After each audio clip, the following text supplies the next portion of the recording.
Hello students, आज हम समझेंगे इक्विवेलेंट फ्रैक्शन।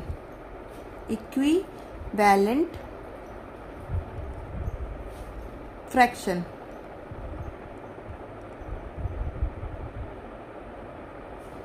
ठीक है। तो आज हम समझेंगे इक्विवेलेंट फ्रैक्शन। इक्विवेलेंट क्या फ्रैक्शन क्या होता है?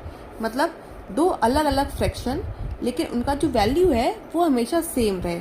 जैसे 2/4 और 1/2, ये दोनों ही फ्रैक्शन हमको देखने में अलग अलग तो फ्रैक्शंस लग रही हैं, लेकिन जब हम इसको सॉल्व करेंगे तो ये सेम वैल्यू को आएगी। जैसे 2/4, 2 1 2, 2 2 4, ये हो गई 1/2, है ना। 1/2 इक्वल टू 1/2। देखने में ये दोनों ही फ्रैक्शन अलग अलग लग रही थी, बट जब हमने इसको सॉल्व किया तो ये सेम आ गई। सपोज एक पिज़्ज़ा है, इसको हमने 4 पार्ट्स में कट किया, ठीक है, जिसमें से 2 पार्ट हमने ले लिया तो 2/4 है ना। एक पिज़्ज़ा है जिसको हमने 4 पार्ट में कट किया है, जिसमें से 2 पार्ट हमने ले लिया, तो 2 पार्ट लिए हुए को 4 2 और टोटल पार्ट्स 1 2 3 4 हो गया। ये हमने नेक्स्ट वाले वीडियो में भी समझा था। अगर हम इसको दूसरी तरह से देखें तो एक पिज़्ज़ा का हाफ पार्ट हमने खा लिया है, एक पिज़्ज़ा का आधा हिस्सा हम खा चुके हैं और आधा हिस्सा हमारे पास बाकी है। मतलब 1 पार्ट हम खा चुके हैं 2 पार्टों में से, तो ये हो गया 1/2, है ना। ये दो अलग अलग फ्रैक्शंस दिख रही हैं लेकिन इनकी वैल्यू सेम है, सेम चीज़ ही है। हम इस चीज़ को ऐसे भी कह सकते हैं कि हमने पूरे पिज़्ज़ा में से आधा पार्ट खा लिया है, 1 पार्ट ले लिया है 2 पार्टों में से और 1 बचा है, या 4 पीस में से हमने 2 पीस ले लिए हैं और 2 पीस बाकी हैं। ठीक है, समझ में आ रहा है? मतलब हमको क्या समझ में आया, इक्विवेलेंट फ्रैक्शन क्या होता है। इक्विवेलेंट फ्रैक्शन,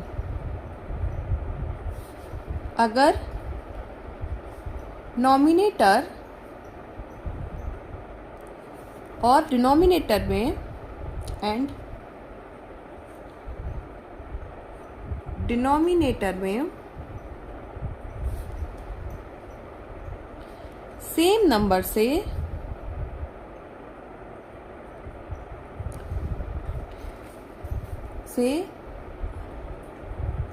मल्टीपल या फिर डिवाइड करें तो हमको इक्विवेलेंट फ्रैक्शन मिलती है। इक्विवेलेंट फ्रैक्शन मिलती है, ठीक है। अगर कोई फ्रैक्शन है, उसके नॉमिनेटर और डिनोमिनेटर में सेम नंबर से हम मल्टीपल करें या फिर डिवाइड करें तो हमको इक्विवेलेंट फ्रैक्शन मिलेगी। इतना क्लियर है? इसमें कोई कंफ्यूजन तो नहीं है?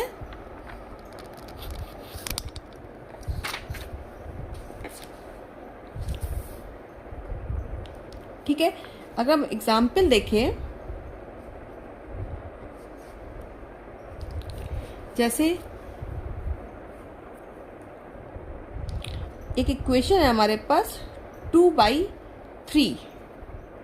अब आप बताइए, इस पे हम ऐसा क्या नंबर नॉमिनेटर और डिनोमिनेटर में हम मल्टीपल करें कि हमारा जो फ्रैक्शन है ये 2/3 ये सेम रहे।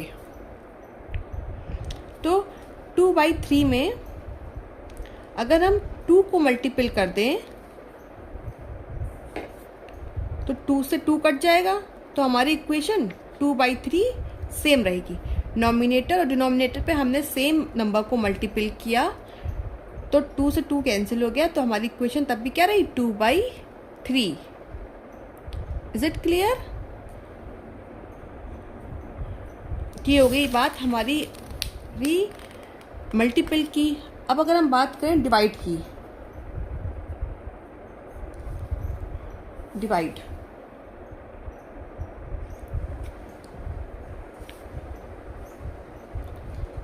सपोज दैट डिवाइड में जैसे कोई इक्वेशन है हमारी 6/8, ठीक है। अब इस पे हम क्या नंबर से डिवाइड करें जिससे दोनों ही नंबर जिस नंबर से कट जाएं। तो 2 3 ज़ा 6, 2 4 ज़ा 8। तो 2 नंबर से हम डिवाइड करते हैं। 2 नंबर से हमने 6 पे डिवाइड किया, इसको सिंप्लीफाई किया। 2 3 ज़ा 6, 2 4 ज़ा 8, 3/4। ठीक है, 6/8 को हमने सिंप्लीफाई किया तो हमारा नंबर आया 3/4। ओके, तो ये इसकी हो गई इक्विवेलेंट फ्रैक्शन। अब हम आपको प्रैक्टिस के लिए दें। प्रैक्टिस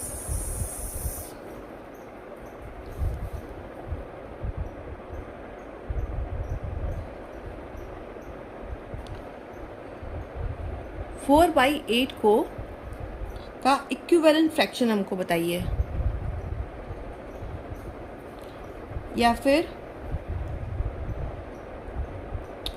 21/35 को सिंप्लीफाई करिए।